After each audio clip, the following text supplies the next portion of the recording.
Hello, quality control managers. Welcome. My name's Renee, And my name's Greg. and we want to welcome you to the Quality Control Collective. And today we are wanting to have a little conversation about variances. Variances. Oh my gosh. It's a quick conversation about a big topic. It is, and we're just going to hit on a couple things today. So a lot of times when you have a project, the designers may have spec something that either no longer exists, isn't feasible, construction ability issues, can't find it readily available on the market, they're smoking crack. or you want to do a betterment. Or you have something that you want that's a betterment. Absolutely. Yeah. And it doesn't matter whether a variance gives them something more or the same or less. It's still treated exactly the same. So when you get those submittals, QCs on variances, please make sure that they're properly marked. On your cover sheet, they need to be clearly flagged. This is a variance, and then a short paragraph of why it's a variance. You mean I don't want them to figure it out? We have a lot of subcontractors who want to catch me if you can. And they think that if they slide that little submittal in and they don't mark it and everybody approves it, they're covered. And that's not right with contract law. That's not how it works. With contractually, it doesn't even matter who signs off on it. It may be the head of the head of the head of everything that signs off. It doesn't matter. If it's not meeting drawings and specifications and hasn't been approved formally as a variance, then you'll have to go back and you'll have to rip it out, and no matter what, even if it's given them something more. And we've seen that over and over again. Yeah. We've had that happen on our own projects, and we've definitely had that happen on general contractors' projects that we've placed QCs or we've QC'd for, so it's no fun. Definitely mark those variances clear. And train your subs to understand that trying to slide it through is not the way to go.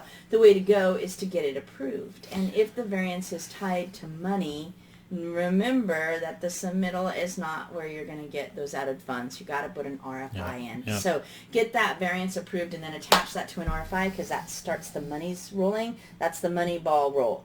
And then through the RFI process, if it is additional funds, you can justify that and then make sure that that money is getting applied back to your project. So more to Renee's point about the subcontractor has to tell you why. So if you get a submittal and it doesn't match, obviously you need to go back to the subcontractor to have them tell you why.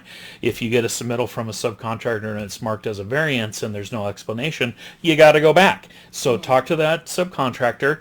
Have them give you a written explanation of why it's a variance. That way you can put that in the RFI or through the RMS system for the Corps of Engineers.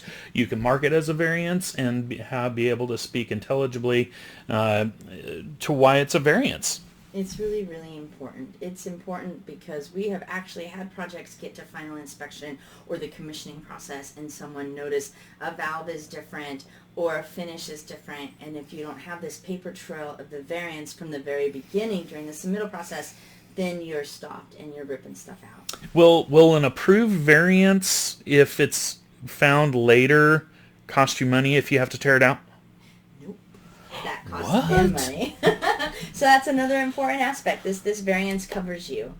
It covers your subs, and it covers you and the GC that you work for. So variances are really important, and it's hard. It's hard for your subs to understand. I don't know how many toe-to-toe skirmishes in the dirt I have had with subcontractors where they are like, "You're not getting it. I'm giving them more. They should be thanking me." That's just not the way that federal work and contract law works. That's just not the way of the world. So even if it's a betterment, it's like I tell them, that's great. Then put that on your variance cover sheet. Let's put that. Let's explain to them why they should be thanking us, and we're giving them more. And then let them approve it, and then we all keep moving forward with the project. It could be something as simple as a finish or a different ceiling tile or a doorknob or door hardware, or it could be something as big as a variance of mechanical equipment or electrical gear. They don't make it anymore, or there's a better way to go, or there's a cheaper way to go. It's all got to be marked down as a variance, and you could be granted that variance. Absolutely. And more times than not, they really are. Yeah. As long as you have a really good description of why.